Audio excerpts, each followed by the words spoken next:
For every stage in my life, I can associate a library with it. So from the time when I was little and my parents would take me every week to go to the library, and we would fill up these huge canvas boat bags with library books, as many as I could fit in there I could check out, to in college when I broke my leg and what stayed on campus all day instead of being able to go home, and I would curl up in the Great Books room, and that's where I first read Gone with the Wind and just Great Expectations and all these wonderful, wonderful books. My love of reading was absolutely fostered by libraries and librarians.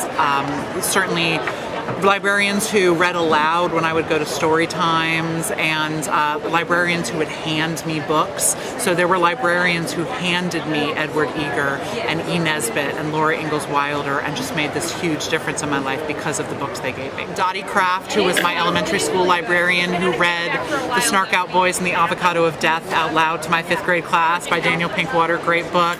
My high school librarians, Mrs. Myers and Mrs. Viola, who lent me books that were do not circulate so that I could use them for an ornithology project on which I got an A. I don't think I could choose a favorite librarian because all of them have just been so wonderful to me. You know, it's funny that a lot of people talk about how books are dead and reading is dead and information is free, so we don't need anybody to curate it. And one of the nice things about having the Weird Sisters published is that I've gotten so many emails that absolutely belie that. I get these emails saying reading means so much to me, books mean so much to me, and I completely agree. I think that what libraries do by being a community space to promote literacy, to teach people how to manage information. Information may be free, but knowledge about how to gather that information and what information is credible is not free. And I really feel like libraries and librarians are vital for that. I was lucky to be raised by parents who believed that books and reading were the most important thing that we could do. And I remember at one point my sister had, in 6th grade, had a copy of Judy Blume's Forever.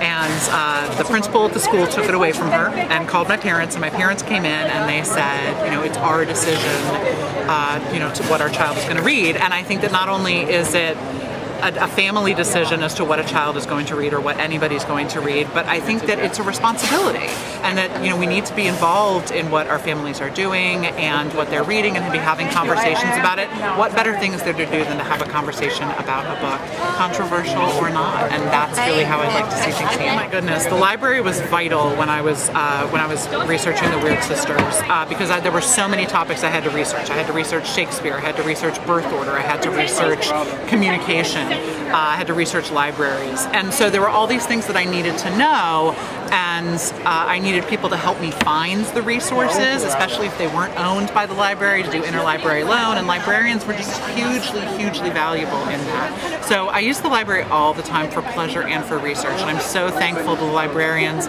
who help me find information so I don't embarrass myself in public. I'm very superstitious about talking about what I'm working on. I'll tell you this much. It's another family story similar to the Weird Sisters.